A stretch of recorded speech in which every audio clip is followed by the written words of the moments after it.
Hello. It is November the 13th, 2015, and this is episode 33 of the Unseen Podcast. For more information on the Unseen Podcast, go to unseenpodcast.com, and for more information on our parent podcast, go to wowsignalpodcast.com. So I'm just going to jump right in and introduce our panel, and then we'll talk about tonight's topic, and we'll let it go from there.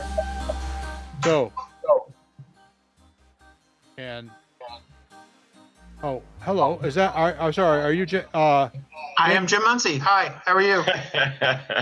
I was locked out of my hotel room. Okay, James, Jim, I'll introduce you in just a second. Actually, Mike will introduce you. So let's start with Buck Field. Say hello, Buck. Hello, Buck. No, it's great to be with you, Paul. Thanks for having me on. James Garrison. Hello again, Paul. Mike Mongo. Ladies and gentlemen, Mike Mongo. And Mike, don't you tell us about James?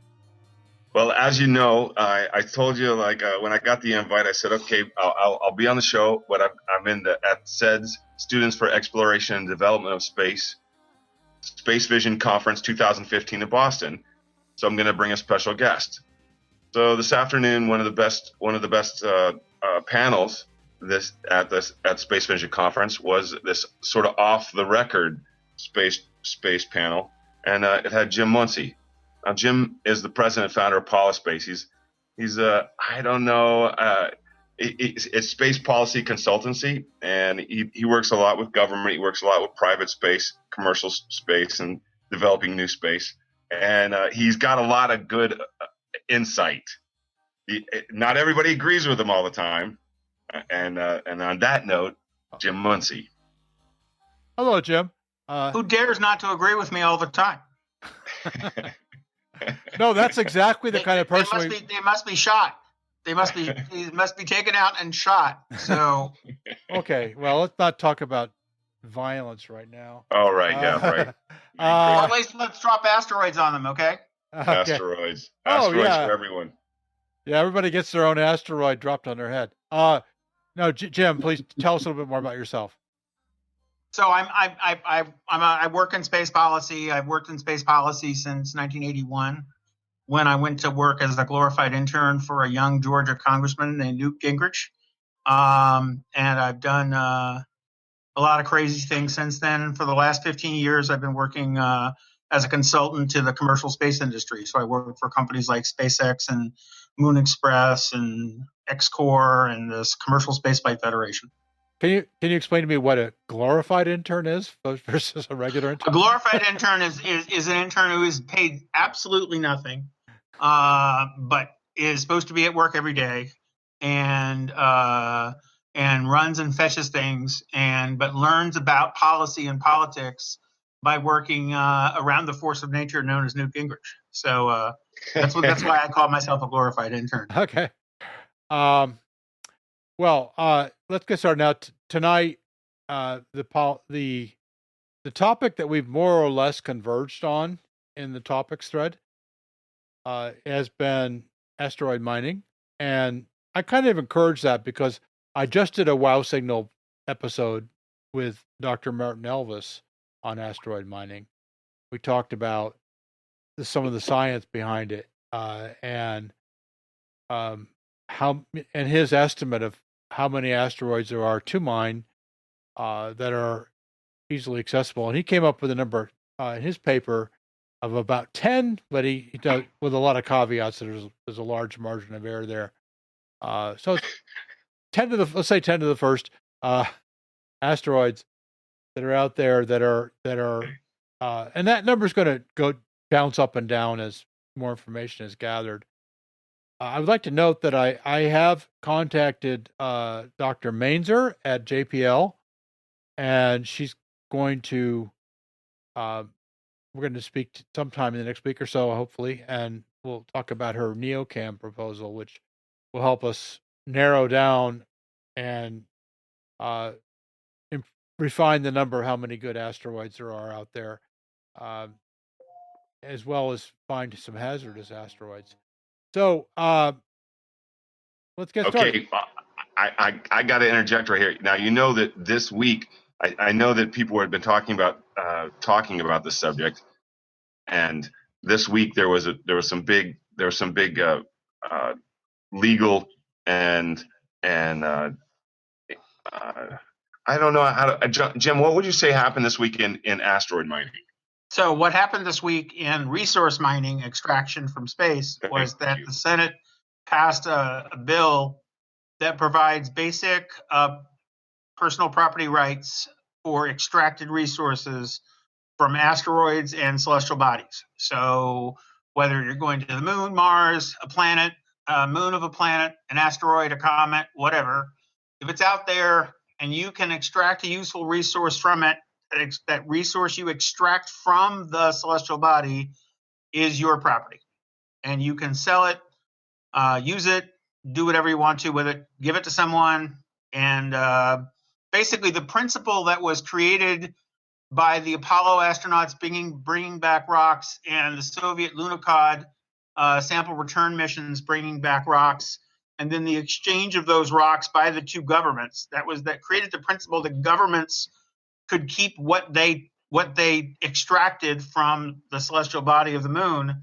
That will now be in place for the private sector. So that if you go out there and you actually put the money into finding an asteroid that has useful resources on it, and you go to the asteroid and you prospect it and you start mining and you extract resources, you have the right to those resources you extract. Now, that raises an interesting question in my mind. Actually, a couple of questions. One is, first of all, this is U.S. law now? It was passed by the Senate. The House is expected to pass it on Monday, and it will go to the president for a signature. This is a compromise negotiated bill between the House and the Senate. And the Senate actually broadened the House's bill. The House's bill only talked about asteroids. The compromise bill doesn't go into quite as great detail in terms of legal protections for those property rights, but it broadens them to include the moon and celestial bodies. Okay, my second question is, and you guys, Buck and James, jump in here if you have any other questions, is what about international law? Have we brought the rest of the world along with us? Are they going to be angry with us for passing this law, or are they going to go along with it? Well, to the extent that people interpret what we're doing as creating some sort of U.S. sovereignty, they'll be very upset. But that's very much not what we're doing. The Congress has been very clear. Industry has been very clear. The administration's involvement in this legislation is very clear.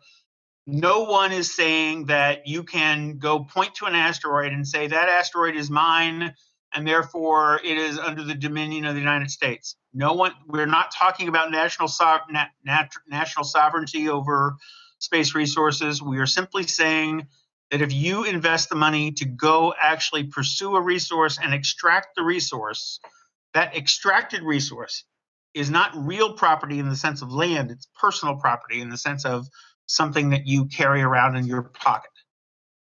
Mm-hmm. Okay. Wow. My next question is, okay. And I agree. I mean, if we say that all asteroids are U.S. property, then the rest of the world will be pissed off, and they should be, probably. But well, in fact, we're prohibited by treaty from doing that. Right. Well, fine. But my next question is, what is the threshold for owning the resource? Is it sufficient to prospect it, or do you have to also? I mean, it's like the old prospectors taking a claim during the gold rush, or do you actually have to mine it? I am not going to venture a legal opinion of that, but the way it's written is you have to. The claim is based on the extent to which you have gone and actually you are in contact with it, you are touching it, you are doing something with it. I think the wording used is obtained. If you obtain a resource, You have That's the exactly right the to word. it, and it conveys ownership on that. And I would question your characterization, though, being one of those people who would dare question the assertion that the law is clear, because I think it was, and you said this, that you mentioned a lot of things that we're not talking about, and to me, these are areas that were deliberately left unclear in terms of distinguishing between a celestial body and a resource. And my question would be, in what sense is a resource not a celestial body? Well, the issue is it not a resource that is still part of a celestial body, but a resource that has been obtained, that has been extracted from this celestial body. So if I move an asteroid, is the material on the asteroid a resource? Good question. I don't know. And I think that, and to me, with asteroid movement, this was the interpretation of Planetary Resources, Deep Space Industries, and others in international maritime law regarding salvage. If you find something and move it, you can claim ownership to it. Right. And that's a very old and well-developed body of law that a number of analysts think is going to be adapted for the international standard regarding space resources. And it makes sense because you can't really move real property. I mean, I'm not aware of any islands that are real islands in the sense of being attached to the core of the Earth that are movable. So I think that's a sensible thing, and I think it was deliberately left out in order not to conflict with the international outer space treaties. Yeah. Oh yeah, I didn't mean to say that it was silent. I mean, I meant they have been very clear. The companies involved have been very clear in saying we are not talking about sovereignty. We are only talking about extracted resources, so that it wasn't going to. We don't want to irritate the international community. We do not, but at the same time, we want to create a legal framework within which, if you spend money going after pursuing a space resource, that then you have some rights to that resource that you have expended money to go obtain. That makes sense. Now, and Buck, only the very smallest asteroids are going to be movable significantly. So, and most of those are very hard to detect. And now, as prospecting gets better, we'll be able to find more small ones. But when I was a young man, I went to Princeton conferences on space manufacturing led by Gerard O'Neill and other people. And they used to talk about putting a mass driver on an asteroid and taking hunking little pieces of it, cutting little pieces off and basically firing them at the back as reaction mass to move the entire asteroid very, very slowly. But then you're moving it. Well, yeah, okay. I mean, you can budget, but you're not going to just be able to take it wherever you want to go unless it's a very small asteroid. Practically speaking, you're right, but you're talking about practicality now, and what I think Buck was talking about was the legality. If you can move it, that's what I was thinking. Property, and therefore it becomes an extracted resource. I was thinking that it's what it sounds like. And see, here's the thing: the business opportunity is going to be when one of these asteroids gets characterized as being a real good opportunity, and somebody's invested a lot in characterizing it and getting its mineral information and whatnot. If there were ways that you could tell that Deep Space Industries or Planetary Resources or somebody was really pinging a particular asteroid, then the thing to do would be to try and get your little cheap extractor on it, and then you have a claim to these resources that, whether or not you've actually extracted them or not, and what you can claim is extraction or obtained. You're sort of like being the modern space equivalent of the claim jumper. Well, that could happen, right? I mean, you could. You're probably going to get some conflicts over who has the rights, especially if somebody finds a particularly rich asteroid. Right? Or particularly convenient. That's small, hard to detect, nearby, could be moved. All those, Well, really you don't have cool to things. move it really. You just have to be able to mine it. And that's all in Martin Ellis's paper. He talks about the accessibility, the richness of the ore, the factors involved with mining the ore itself, and he estimated there's only 10 asteroids that are really and this is not all known asteroids. This is some unknown asteroids included that would be really prime elite asteroids to get a hold of. And I think he's being really conservative.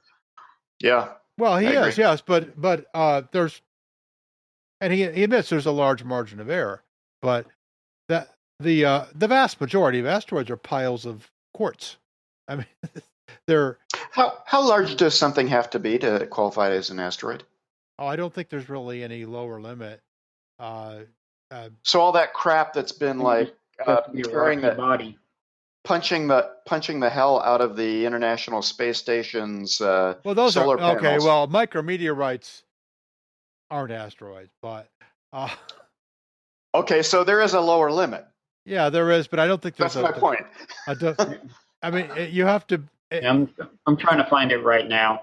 I don't think there's a defined limit. I mean, clearly, the Minor Planet Center every day finds things that are just a few tens of meters in size, that are close. If you can follow the Minor Planet Center on Twitter, which is where Dr. Elvis worked. Well, no, Dr. Elvis doesn't work there. He works at Harvard Smithsonian, but Jose Galache is at the Minor Planet Center, and a few other scientists. And every day they will announce the detection of a small near Earth asteroid, something that's typically on the order of a few meters in size, and flying within a few lunar distances of the Earth, which between a few 100,000 and a few million kilometers closest approach. They are mostly piles of silicate rock, what they call the S-class asteroid, which is basically if you can find silicate rocks probably by going in your backyard and digging a little hole. Yes, but these are already in space. They're already in space. Exactly. But they probably don't contain anything particularly valuable. You're not. It's location. $20,000 a pound. $20,000 a pound to launch something, or $2,000 a pound, even with SpaceX prices. To launch something into space, that's valuable. And it also happens to be like the basic ingredients for solar arrays. Well, yeah. I mean, but you know what? The solar arrays we launch today are so much more efficient than you can make with, say, amorphous silicon, which is what you could build from an asteroid mine. That are you including launch cost in your efficiency calculations? Well, no, but I understand the difference. That's what I was thinking. I do with launch costs all the time. I'm a space systems engineer. That's what I do for a living. But okay, you have to either, if you're going to mine it, you have to launch a whole bunch of equipment to go get it. There is a trade-off there, and in my opinion, it's not at all clear that solar arrays are going to be a killer app for asteroid mining. Oh no, that's just a quick top of my head use case scenario. But the most valuable and the most rare resource in space is material, and these are tens of meter clumps of material in space. Well, it depends on what material it is. It really does depend on that. Oh yeah, sure. I mean, like ice. Well, ice would be incredibly valuable. Silicates, probably not. I mean, let's face it. There's only the limit to what you can do with them. Carbonaceous chondrites would be valuable for agriculture. Sure. There's a few C-class asteroids that probably have a fair bit of water in them. And that is incredibly valuable. What we really haven't found the killer app yet. I mean, let's face it. I mean, when people went to the New World, did any of them think that tobacco was going to be the big crop that they would be bringing back on their ships? No. No, but they went with the paradigm of living off the land. Yeah. Okay. And what we're saying is that if we can create a legal and policy framework where people who go into space and invest money in developing economic assets in space can live off the land, can use resources they find up there to make it cheaper to do some of the things they want to do, that is a great thing. That is repeating the American experiment, except this time there aren't native civilizations that we're going to destroy in the process of colonizing space. Well, yeah, I mean, or to help out with it. Well, I mean, we brought a lot of microorganisms over with us that they weren't ready for. That was the biggest problem. I agree with that. I agree with all of that. But the point was that the number of asteroids that are going to pay off early on, which is where you're going to be able to bootstrap the economy, there is relatively small number. We don't know exactly what the number is, but it's probably less than 100. It's going to be very hard to make that pay in near term. Yeah, I agree 100%. And I think everybody within the extraction industry would agree as well. Yeah, and that's why prospecting is so important. You have to go to the asteroid and find a rich asteroid before you're going to spend the roughly $1 billion it's going to cost to send a mining machine out there and bring material back. And I say roughly $1 billion. I don't really know what it's going to be. It could be 500 million. It could be 10 billion. Depends on who does it and how smart they are about the handling the economics of it. What Martin Elvis will tell you is that use the profit motive to make sure that people do pay close attention to cost, and because if you send a government agency out there to mine an asteroid, they will not care about cost. They will not be motivated by that, and they will end up doing it as a stunt instead of as a business. And so you send Planetary Resources out there, they have investors they have to make happy within a few years, and that's not going to be, that they were going to have to pay sharp attention to keeping their costs down, but and also to picking asteroids that are rich in resources.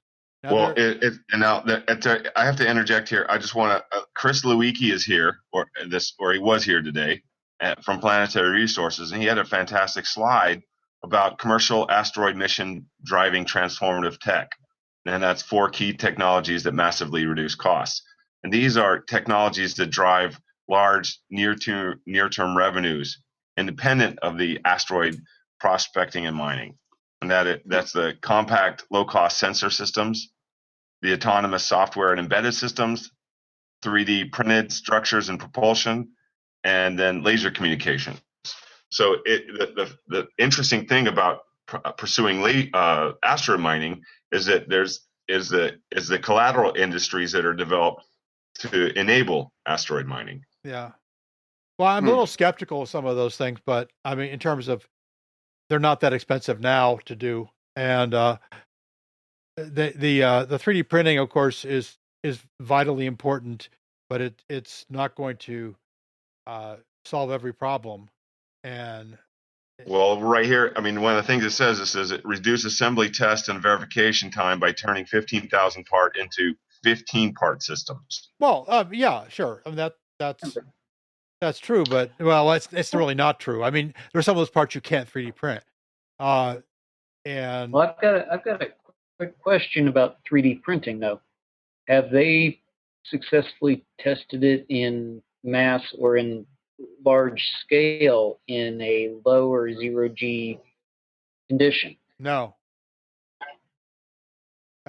So we don't even know that it'll actually function properly once we get it up Well, there. I don't think Well, that's much an engineering problem. That's not that hard. But And what do you mean by 3D large? printer at ISS right now. Yeah, but what do you mean by large scale? That's like, yes, they've done 3D printing, but what's your definition of large scale?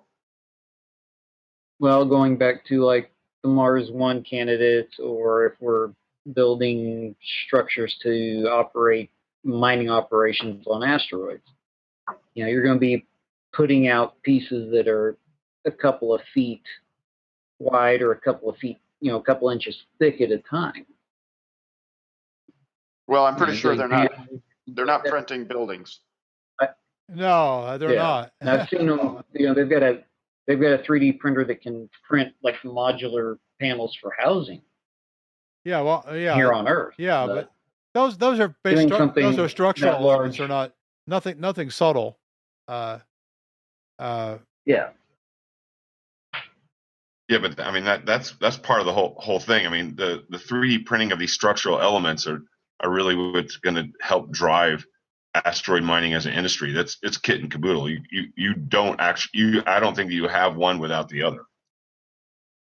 Yeah, I agree. Well, I don't know. I 3D printing is I think it's one of these things that's a little bit overhyped right now.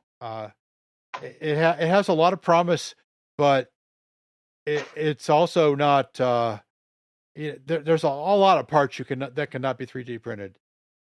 Yeah, now or in the foreseeable future. Something can be overhyped and undervalued at the same time. Okay. Yeah. So even though we're talking about a great deal, we still may not appreciate it enough as to what impact it's going to have on something like space exploration. Well, I mean, I think I agree with the MIT folks say that if we're going to go to Mars, we have to be able to do in situ manufacturing of all the large pieces, and 3D printing has some promise for that. It needs a lot more development, but you're not gonna 3D print microcircuits. Why not? Why not? Have you seen 3D printers? They don't do anything anywhere near that refined.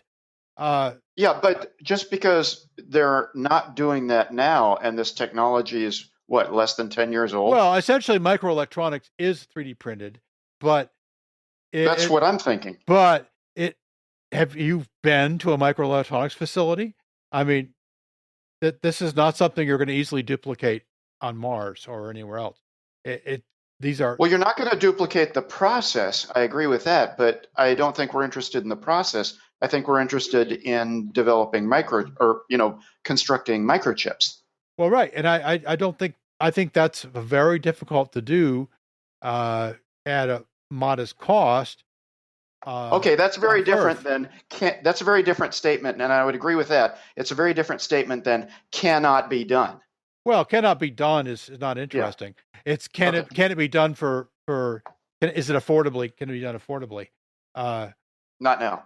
No, I think we all agree on that. Not now, and probably not for a long time. But that's sort of the point. This particular industry drive these sort of breakthroughs, and these sort of breakthroughs advantage all other. No, it's not a breakthrough if you already know what it is.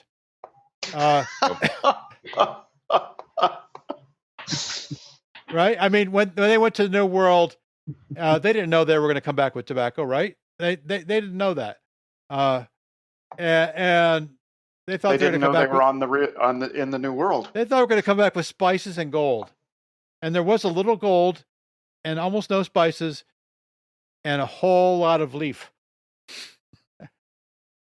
Okay, so then it drives these key technologies. And another one that we didn't even really touch on was the first one was the compact low cost sensor systems. Yeah, and Chris was talking about miniaturized hyperspectral MWIR. Yeah, I know a lot lot about that. That's nothing new and nothing that we need asteroid mining to develop. But I mean, by putting asteroid mining as the goal and pushing these industries then it advantages a wider spectrum of industries Yeah. and commerce. A wider spectrum of commerce as well. The Air Force Research Lab has been working on low-cost hyperspectral for many, many years, for intelligence applications. For those of us who aren't familiar, could you say what that is? Well, it's basically a sensor that uses a diffraction grating, which is kind of like a fancy prism, right, to put an image on a focal plane that has where every spectral line is got a different place on the image. Then you scan across the scene that you're interested in, and they can do that with some pretty darn inexpensive, by space standards, inexpensive sensors, and they've been doing it for a long time. And that was one of my jobs just a few years ago. We did a hyperspectral. I better not say too much more about it than that. But that stuff's all been around, and it's not that expensive now. What advance needs to be done that's so beneficial for mining, Mike? In terms of that equipment that we were just referencing, by making it smaller and less expensive, it lowers the materials and launch costs. Yeah, but that's not that expensive and large now. The optics are going to drive the size, not the sensor. What's really, if you look at Dr. Mainzer's proposal for NeoCam, it's not that big, and it will detect a lot of near-Earth asteroids that have not been detected so far. What you really need, and I'm surprised he didn't say this or mention it. Maybe he did, but is prospecting technology. It is in situ. You go to the asteroid, and in fact, that technology exists, but you have to bring it down, the cost down a bit. And in a way, he did mention it. When he was talking about the autonomous software and embedded systems. Oh, that's because come on, that's just jargon. It increases it. Increasing I can buy a Raspberry Pi for $30, right? Increasing the data collection efficiency is really what we're talking about, right? You're just talking about. That is not hard. What we're talking about, we've got to talk about the hard stuff, right? Well, like right now we're using expensive, outdated hardware. No, not true. For these sort of things. No. 30 years ago or 20 years ago, that probably was true. But there's way. There is a problem with getting hardware rad hard. That does cost money. There is no way around that. It does cost money. It doesn't cost billions. It's more. We're talking more millions. Because you have to have hardware that's not going to it's not going to upset every 5 minutes when you are running in space. No, the hard part is figure out how to prospect the asteroid, and even the harder part is then actually doing the mining itself, contacting the asteroid, processing the materials, figuring out how much processing you do versus how much mass you want to reduce it down to before it's worth shipping to somewhere else, and where you should. Those are the hard parts. And sensors. The stuff the military has developed way ahead of anything that they need for asteroid mining, and not that expensive. The thing is that the military is very interested in low-cost constellations. I have to disagree, Paul. Respectfully, I'm not the smartest guy in the room here. No question about that. But Buck is. He already told me.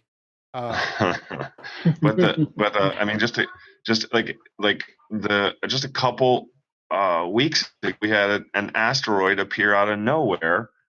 Not really, but we weren't able to detect it, and it's because we don't have the the resources to scan so much territory from so many different directions, and No, well, no, especially apparently if they come out of the direction of the sun. But this no, well, it didn't come out of it. But the problem that you have is the ability to cover the near Earth field in infrared is not that good right now, and this is not a question of technology. The technology exists. We simply, it's been a question of priorities. This is why NeoCam is getting so much attention. it is a question of technology and of expense. I mean, there's no question. How could you argue that? That's one of the reasons. Because I understand the technology you need, and we have the technology. It's yeah. There's how in the world would we be able to afford to put up a sort of using the technology that we currently possess to do a sensible scan that would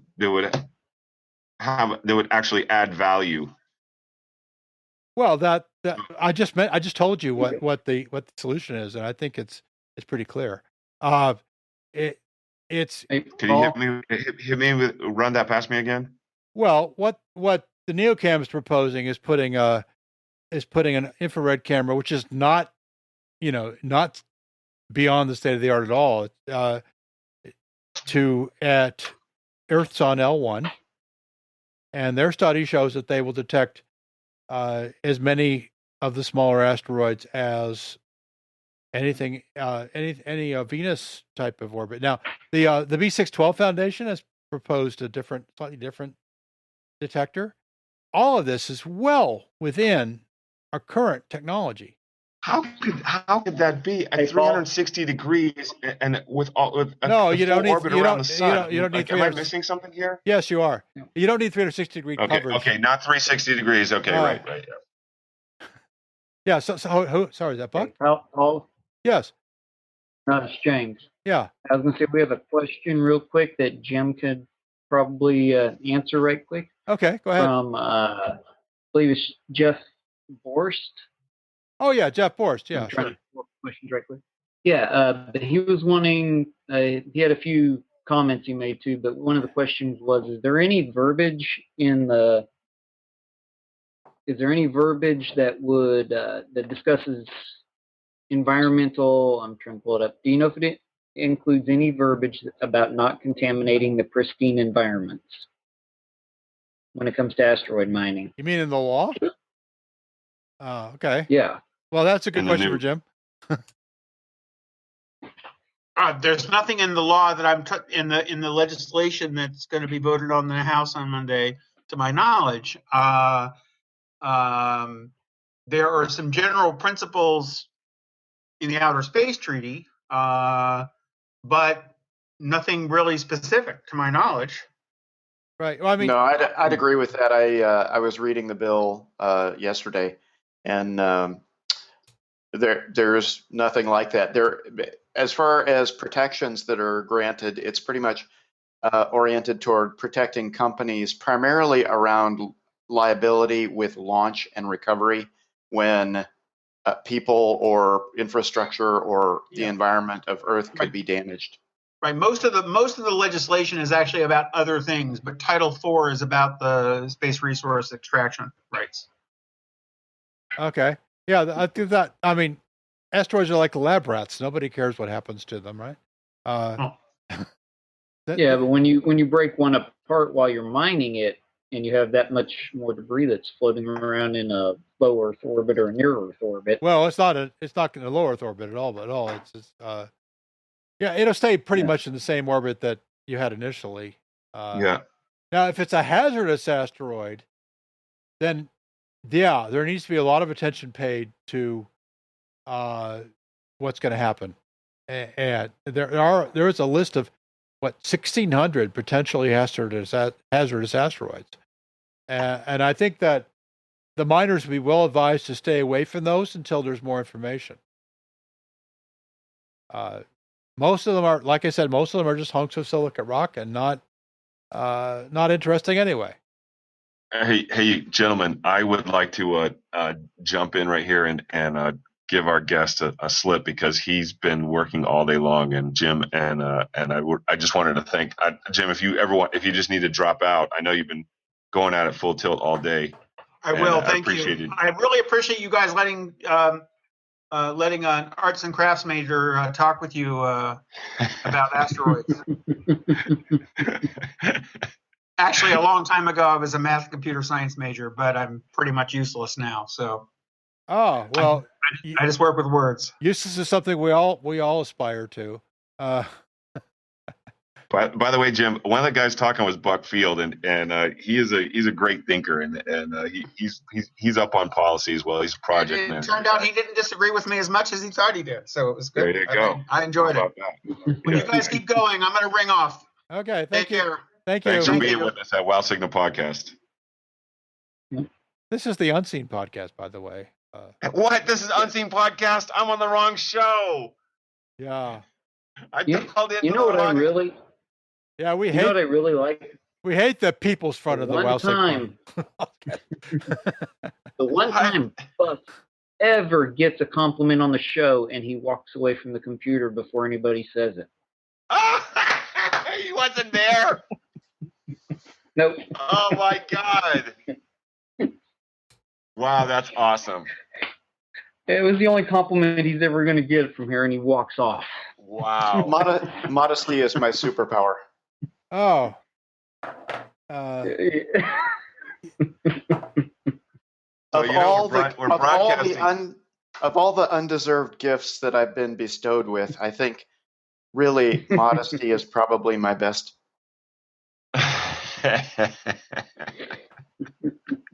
Because despite having no reason at all, I still remain modest. Oh God. Oh Jesus. Modesty or the silver tongue? How dare I be so humble?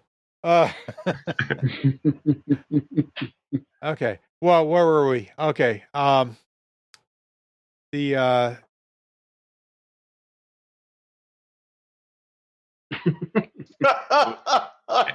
Yeah, we got derailed there. Speaking of Alzheimer's. Well, Yeah. no, let's not do that. Let's see. Okay. Asteroid mining. Yes. Well, Show notes. it turns out that while there are millions of asteroids, literally millions. In fact, of smaller asteroids, Trillions. it could get to billions. Well, there's kind of a power law working there in terms of size, but detectability is very poor for the smaller ones unless they fly by the Earth at some point. And even then, we were likely to lose them because we don't have a good orbit for them.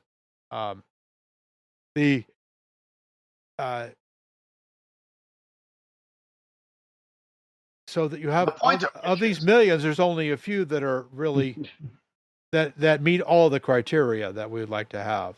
They have metal asteroids, or they're carbonaceous asteroids, because those have migrated in from the main belt. The ones that we have around here are mostly silicate asteroids. Now, the one that NEAR circled, the Near Earth Asteroid Rendezvous mission, was an S-class asteroid. It was a silicate asteroid. It was essentially a chunk of quartz. It was an incredible mission, but it was probably not an asteroid you'd want to mine. Even though it was a pretty big one. It was about the size of Manhattan. It was. Yeah, go ahead, James. Would comets be a viable option if we can capture them before they start outgassing? The problem with comets is that comets are really hard to rendezvous with, because the delta V, the amount of propellant you need to get out there, which also translates to the amount of mass you can land on it, is pretty high. Pretty small. Well, I mean, you can't land much mass on them. Yeah, you can't get like you want to take mining equipment out there, which is presumably going to be pretty large, and I don't think anybody's got a credible design for an asteroid mining. But Planetary Resources, I'm sure, and others probably have a paper design for such a thing. Whether it's I've seen 2 or 3 different. I think we had somebody on speaking about that once, didn't we? Talking about asteroid mining, and there's 2 or 3 different designs for like return. well, Stott Space had a design, but I don't think they've been able to get it funded. I don't. It really takes a lot of work to figure out. There's so many trade-offs there. It takes a lot of work to figure out what you need, but it's not going to be something that's really lightweight. It's going to be a pretty heavy. And so what you want is asteroids that are easy to get to, and that really reduces the number. And now there's a lot of refinements that can be made in that whole scheme, and most of the refinements would come from actually observing the asteroids with an infrared telescope and with a spectrometer. You get the infrared telescope finds them, and then you get a big ass Earth-based telescope. They're building huge telescopes now, really, really big, gigantic light. Yeah, down in fact, they are down in South America, is where some of the biggest one is going in right now. Oh, go ahead. And those telescopes, once you give them a target, it's like having a gigantic artillery piece, right? They won't fire unless they have a target. You can't just say, go search for asteroids with this thing. You could say that, but they would laugh at you. But if you have this enormous telescope, and you say, okay, here's the exact location of the asteroid, could you please point at it and get a spectrum? They would be wonderful at that. And they could give you a very detailed spectrum, and they could tell you a lot about what that asteroid is made out of. And they could do it pretty easily. And so it's a question of finding them and then paying for the telescope time to go look at that asteroid, and then, hey, it's made of this. It's got lines in it which indicate that it's got metals, and but things like the carbonaceous asteroids that probably have water, they are so dark, so black, that just a cheap ground-based telescope, one that's maybe a meter in diameter, isn't going to find them.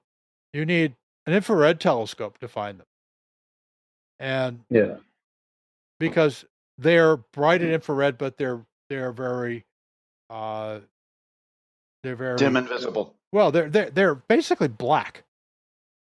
They're charcoal. You just see them when they're black asteroids matter. Stars. So sorry again. I'm sorry. You guys talked over each other. I said black asteroids matter. Okay.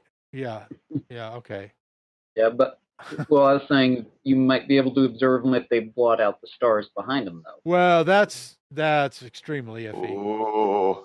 Well, I'm saying Yeah, they probably wouldn't see that. What you would see with infrared, though, because they're coming close to the sun, they get warm, and they radiate an infrared just as much as something that would be made of shiny metal would radiate. And so, because that's thermal radiation, it's not the same thing as reflected sunlight. And in fact, a black thing warms up pretty fast in sunlight. So it would actually probably be warmer than something made of shiny metal, and it would show up on the. That's why the WISE mission, the Wide Field Infrared Space Explorer, I believe that I got that right. The WISE mission, and then later on the NEOWISE, which look for near-Earth asteroids, just had a they found a lot of asteroids that had never been discovered before, because these things are bright in infrared. Okay. And so what you do is you park an infrared telescope. Now, the WISE telescope is in low Earth orbit around the Earth. You park one at Earth Sun L1, and you get even better vantage. And a lot, of course, the Earth is just a little dot at that distance. It's about a million miles for those of you who speak miles.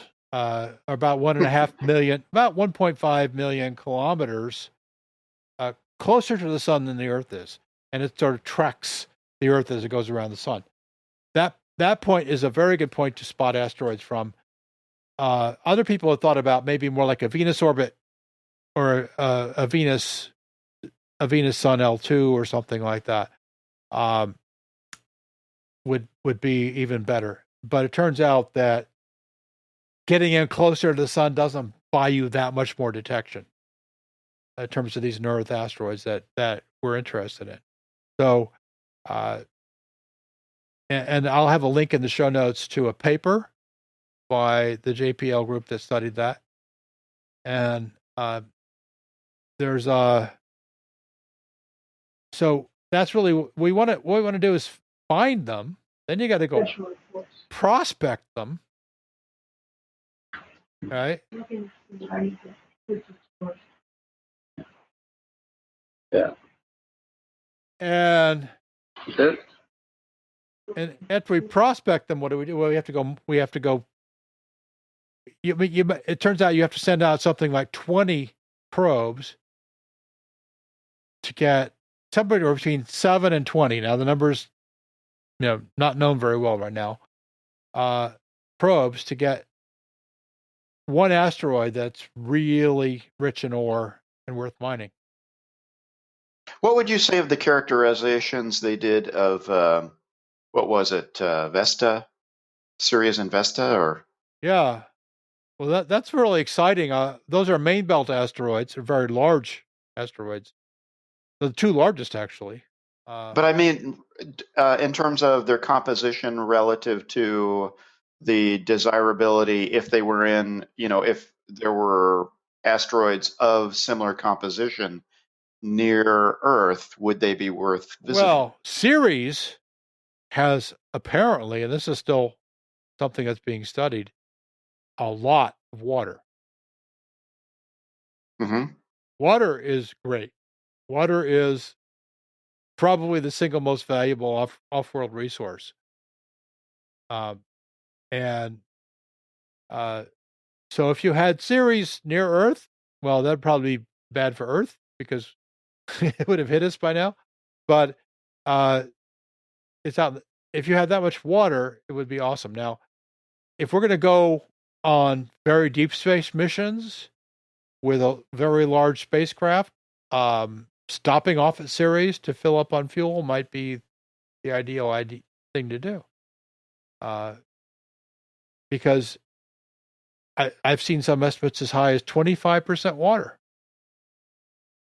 Wow. Yeah. Wow. It's a lot of water there. And we're seeing, these white spots on Ceres, which nobody really knows what they are, but they're probably either salts or ice. They didn't get a spectral characterization of them? Well, they're about to. They're moving down to, actually, they're in that mapping orbit now. And okay. we'll see the data very soon. They should have a pretty good idea of what's those spots are made of. And it's pretty exciting. I mean, it's almost certainly a fair bit of water underneath the surface of Ceres. And it's a dwarf planet. It's really not I don't know if they're still struggling with nomenclature there, but it's big enough that there's significant gravity on it, and landing on it and moving around on it would not be difficult. Uh, uh, and so I would, I think it's kind of far off in the future because it's a main belt asteroid. It's way out there between Mars and Jupiter. And Yeah, I'm just curious about, well, so clearly if there's water, we think that's that makes it automatically a prime target. I wonder about the viability of high water concentration asteroids closer to the sun in sort of the Earth range. Well, the surface of those asteroids would probably be dried out, but down below the surface, we don't know exactly how far, maybe a meter. There should be still some water. Yeah, but they're very far out relative to us, or no? No. Okay. There aren't many. Oh. There aren't many carbonaceous asteroids near Earth. Most of them are not that C class. So we would have the amount of water bearing asteroids is not a large number. To really bootstrap this economy, you're going to need some water bearing asteroids, and you're going to need to mine water out of those asteroids.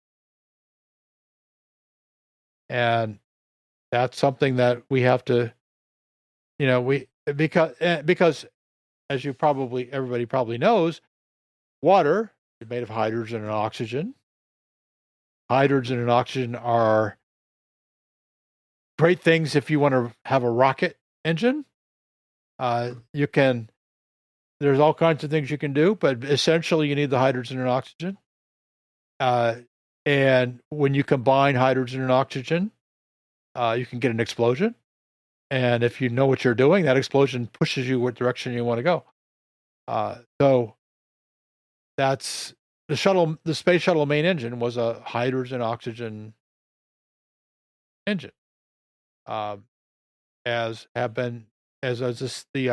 You've heard of the Atlas Centaur. The Centaur is is liquid oxygen, liquid hydrogen engine.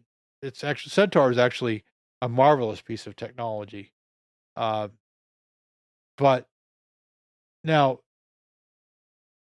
we also need water, just to survive as humans, if humans are going to go to Mars or anywhere else. So that whole architecture remains unresolved and undetermined, but it's pretty clear that having water anywhere between Earth and Mars is a good thing. It's almost certainly something we can exploit. We have a decent amount of it. Why do you like the Centaur rocket so much? Well, because it's just a wonderful bit of engineering. It's actually the Centaur upper stage. It uses the pressure of the propellants for structural strength in the tanks, and oh, that's nice. Yeah, it's actually it was something that nobody thought was possible back in the 60s when it was developed, and they figured out how to do the analysis and prove that it would work, and it turned out to work just fine. It worked great. But you have to have the thing fully loaded when you launch, so that this tank itself will have its full strength. Because if an empty Centaur tank has no strength, pretty flimsy. It's flimsy. Yes, it's a remarkable bit of engineering, and very clever. It's kind of past its prime now, but it was definitely a big workhorse for many, many years. And we probably won't see an engine like that again. Oh, well, yes. As James points out, they are half horse, which well, I couldn't help it, Centaur, and then you had to throw out workhorse. I mean, it fit perfectly. Yeah, but I mean, there are a lot of open questions about how you bootstrap a interplanetary economy. It's not, some governments might throw many billions at the problem, but will they throw those billions in a direction that would help? I don't know the answer to that. Well, the strategy of Deep Space Industries and Planetary Resources is that they provide a service the government needs for its mission, and the documentation around this new bill that just got passed makes that very clear, that what they're doing, and this is why it's astonishing, especially in this political climate, that there was unanimous, I mean, even the Tea Partiers, who are like total, anti-government, they're actually anti-government. They supported this bill that was basically, unabashedly, very clearly designed to foster business activity. Mm-hmm. And so I just can't even believe that a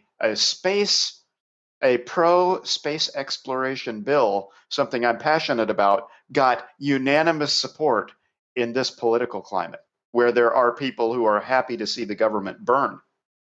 Well, I think that a lot of it has, the fact that the private companies are taking the lead in this is a big attractor. And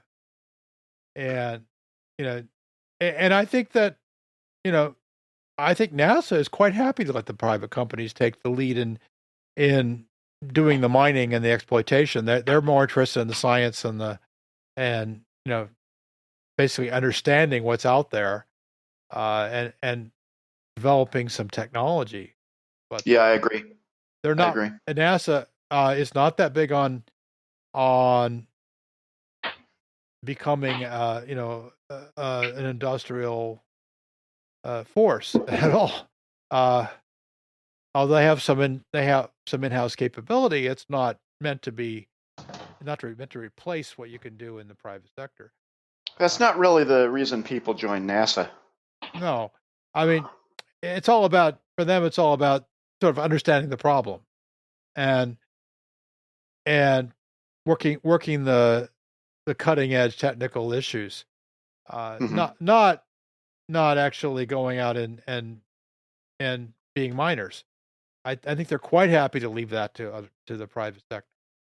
Yeah, I agree. And if the private sector falls on their face, they're still going to have plans to do what they're going to do, regardless. If the private sector succeeds, hopefully they'll be able to exploit that. That's kind of where they are with that right now. Nobody knows. Still, nobody knows if this is going to make money. Some people think it will. Just simply touting up the value of the minerals and the asteroids, you get huge numbers. You get trillions of dollars. But if you dump all that, all that platinum on the Earth market in one shot, of course, the price is going to crash, right? So.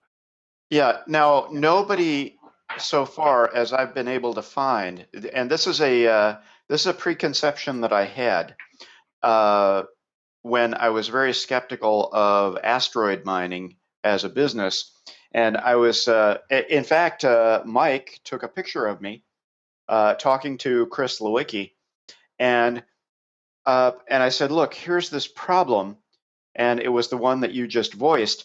And Chris Lewicki was at this table, and he picked up this glass of water, and this is partially water. And he picked it up, and he said, "Well, how much is this worth?" And it was a smaller glass than I'm holding up here, but it was, it was maybe a little less than a liter. And he said, well, in space, he said, if you're in the desert, this could be worth your life. And if you're talking about in space, a liter of water costs about $800. Now, if we can get that off an asteroid and get it into Earth orbit and deliver it to the space station for $600, then the government should buy it from us instead of sending it up themselves. And it would be a great deal at $600 a glass. And we believe we can do that. And so they're going to plan on extracting this. And the business model for Deep Space Industries is they're going to specialize in transport from the in situ mining and extraction operations to wherever the purchaser is located. So they see themselves as the space FedEx, and whereas Planetary Resources sees themselves as the space Amazon. Huh. Well, I think that, yeah, that I understand that argument, and I think it's probably not a bad argument. But you know, the point that I didn't actually make was they don't intend to have this stuff come down to Earth. Other than there was one thing that they said they might do was like make little carbonaceous or silicate wiffle balls that they could just like if they found a way to drop them in to the atmosphere just for like somebody to put on their desk as a souvenir, they would do that. But otherwise, they said that they're not intending to bring anything back to Earth. And this was in response to my having read a paper where a guy said, look, he basically what he did was he ran the numbers on finding a perfectly spherical asteroid made of pure gold. And he said, would it be, he ran the numbers on that and he said, well, it wouldn't be economical to retrieve it. And so having read that, I agreed. And so this was kind of the challenge that I issued to Lewicki that started that conversation. Right, and certainly that was a great moment, by the way. That was an awesome time. Well, I think that the platinum group metals and the rare metals that we'll be able to get from asteroids ultimately could be our primary source. It's not going to something that's going to happen overnight. The things like iridium and platinum and other metals. I mean, the interesting thing is if we can, by increasing our the platinum metal group supply, I mean, there's just things that we've never even thought about doing that we can maybe do now because we have a. I mean, think about how it was with aluminum when we had very little of it. It was considered almost priceless. Yeah. And now. Mm-hmm. Aluminum was once a luxury item. Yeah, and there were these crazy people. There were these crazy people who were saying, look, if we want aviation, if we want people to be able to fly, and we want this to be more than just a stunt, we have to figure out how to get aluminum, how to use it, and take advantage of it. And it was totally impractical. The suggestion was completely impractical at the time. Mm-hmm. But they said, well, look, we have to figure out a way to do this. And well, they did. And I think that, I mean, we don't really know what there's all kinds of things that are going to be extremely difficult to predict. And what the killer app for asteroid mining is we probably have failed to guess yet. But you have to have something in mind when you go out there. I mean, you think about almost every industry when it starts up, they completely fail to understand where they're going and what's going to be the real winning proposition for their industry. And well, prediction is hard, especially about the future. Yeah, the future part is the hard part. Yeah, I think. So, but you say, well, okay, we know it's valuable, right? Platinum is valuable, gold is valuable. Maybe someday helium-3 will be valuable. Okay, I've just got to interject a word on behalf of context. For example, the guy crawling through the desert doesn't have any use for platinum. It has zero value, has negative value. So it's context dependent. And that's the that's the point, I think, is what are we going to need in space? Are we going to need platinum? Probably. It has some, we think so. It's got some very unique, valuable properties for activities that we think we want to do. And in terms of the kind of technology that we envision will be useful. But the environment is sufficiently different to where, and as you were talking about the difficulty of predicting exactly what activities and what results are going to come about while we're messing around up there. I think it's hard to say with certainty. I'm just very risk averse in terms of predicting very specifically about something or making strong assertions about what is or isn't valuable up there. Well, yeah, I agree. I mean, we don't really know, and until we start doing it, we won't know. Yeah, and it will evolve. And like my tobacco example, we had no idea that people were going to go to the New World and come back with ships loaded with tobacco, making European merchants rich. That they didn't know.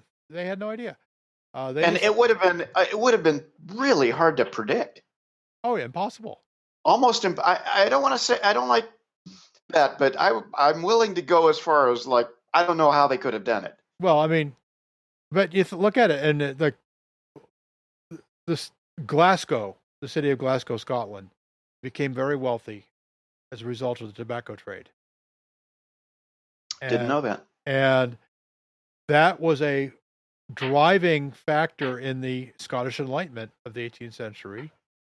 That I'll have a link in the show notes to a book I really like called "How the Scots Invented the Modern World." And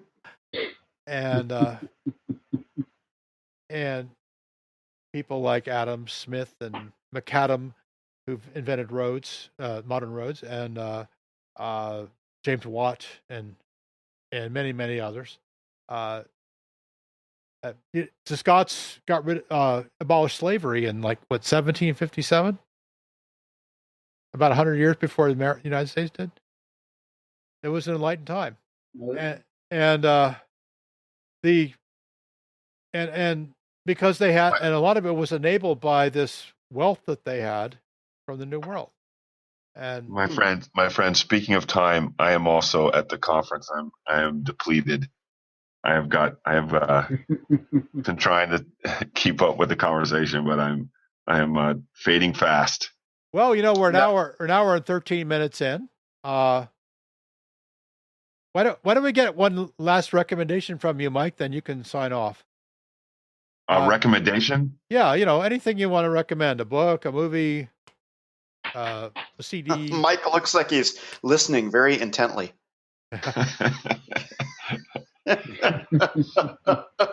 All we can see is your ear. Let's see. What have I really enjoyed recently? I did finish The Mechanical. Have you read that book? No. Oh my goodness gracious! It has haunted me. This fantastic piece of fiction, and I took as long as I could to read it. It's by Ian Tregellis, and I took as long as I could to read it because it was so fantastic. What's the author's name of Game of Thrones? Martin? George R.R. Martin. George R.R. Martin. Sorry, nerds. And, George R.R. Martin. Rescind your membership now. I wasn't talking to you. I was talking to the other nerds. Nobody here. Oh, I wasn't supposed to tell them you were a member. Sorry. Present company excluded. Okay, sorry. Has given The Mechanical rave reviews, and so I think that got it a lot of attention. It's one of those books that I how everybody read Andy Weir's The Martian and fell in love with it, and then they decided to make it a movie, and then now everybody's Present reading it. company excluded for his ridiculous portrayal of oxygen poisoning in the first pages, detail after detail. And anyway, okay. Oh, there's a lot of quibbles you could have with the Martian. Write what you know. You know And what my don't go favorite? into You know what my detail. favorite? You know what my favorite Martian spice is? It's perchlorate. It's got to be perchlorate. I just love my potatoes with a little perchlorate. Can I have a little perchlorate in my potato, please?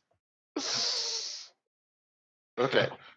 And washing off the sand. Okay. So the mechanical by what's his name? Ian Tregellis is fantastic. Okay. Now wait a minute. This says I'm looking at this as part of a series called The Alchemy Wars. I didn't know that when I read it. I don't want to. I had no idea it was a series. I don't know anything about that. Is this the first one? I don't know. Okay.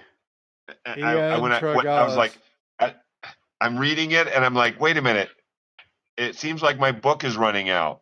I don't understand what's happening here. And I think about the characters every day. That means you're getting to the end of it. Yeah, well, the story wasn't finishing. Okay. Okay, so it's not the end of the thing. Because I don't want to get stuck in a George R.R. Martin situation where, like, I'm on a cliffhanger and then it's going to be 4 years to find out what happened. Okay, this looks like it's a steampunk book. Yep. It definitely has a steampunk thing going on. Okay. I found a link to it, so we'll have that in the show notes. Okay, great. Cool. All right, Tregellis, gentlemen. Trgillis. Yeah, terrific piece of writing. And on that note, my friends, my peoples, I'm going to call it a night or a day. Ladies and gentlemen, Mike Mongo. Over and out. Keep up the Great good work. to see you, Mike. Off to the future. Okay. Okay, Buck, let's make it your turn to make a recommendation. Okay. Well, if we're doing books, I'm reading the Void Trilogy by Peter Hamilton. I was introduced to his work in a bookstore in,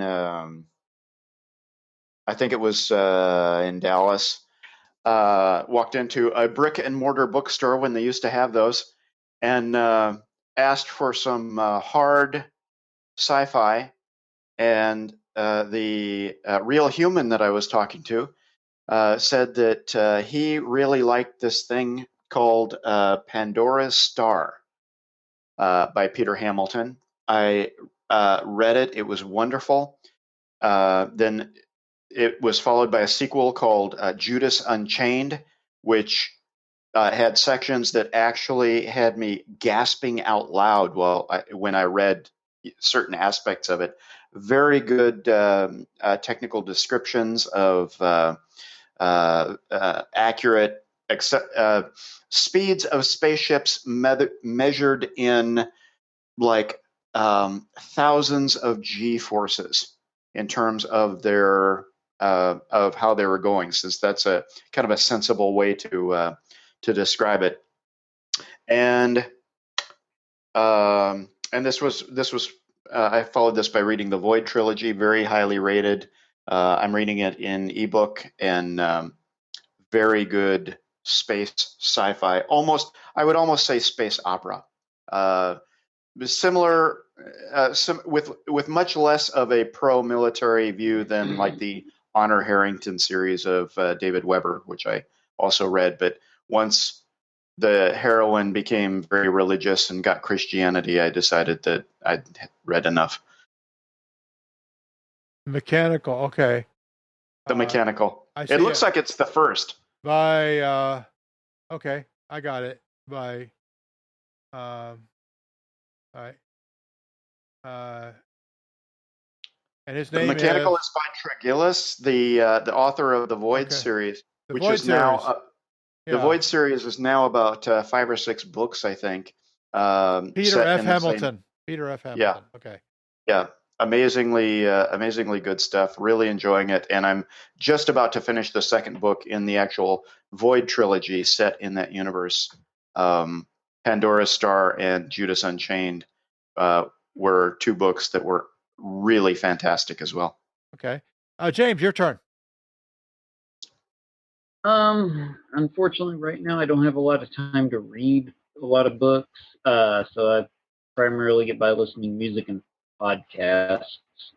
Recommend some music or podcasts then. Kind of yeah, I was going to say one podcast I've gotten into recently has been the Unscripted Star Trek, which is a improv group that does Star Trek episodes, and they're pretty damn funny. Or it's Improvised Star Trek.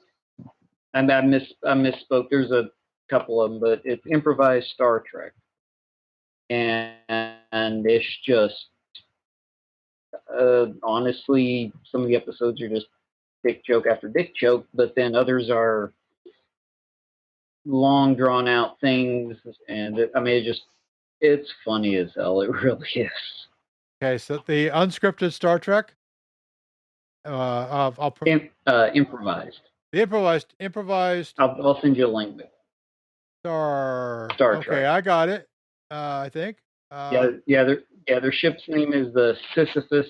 By USS Sisyphus. Okay.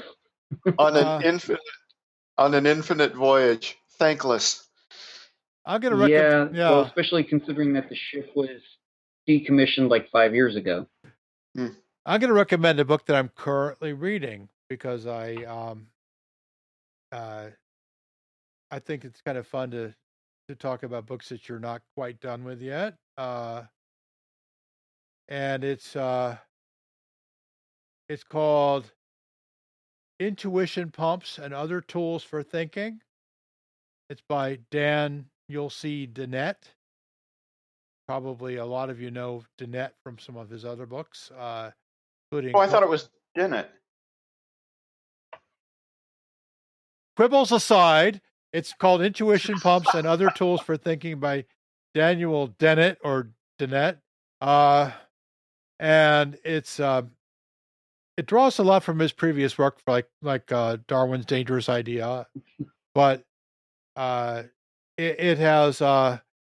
It basically breaks down philosophy into ways of asking better questions, and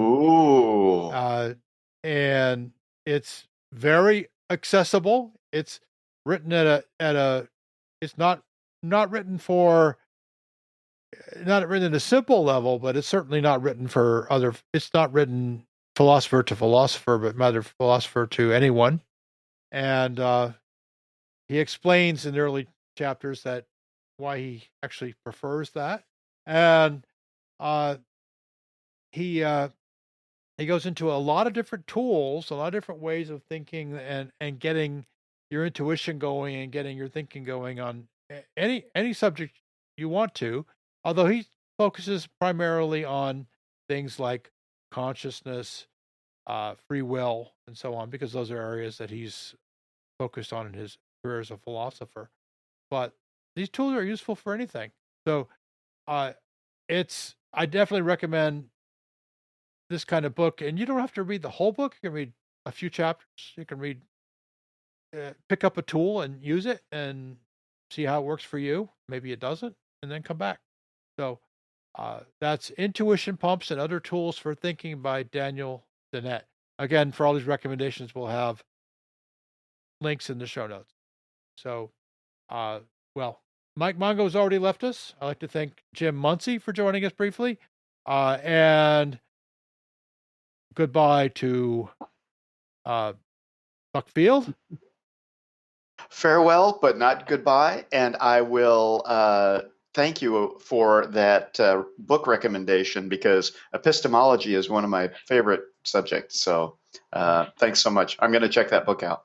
And James Garrison.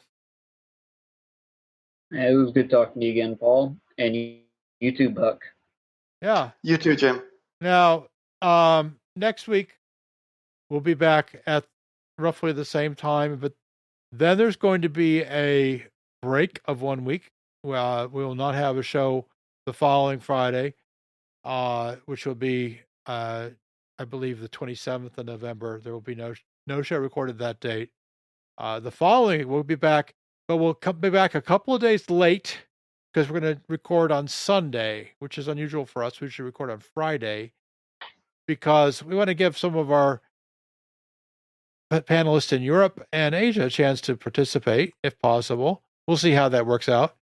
And we're always wanting to encourage new panelists to join. This is an open participation podcast, excuse me.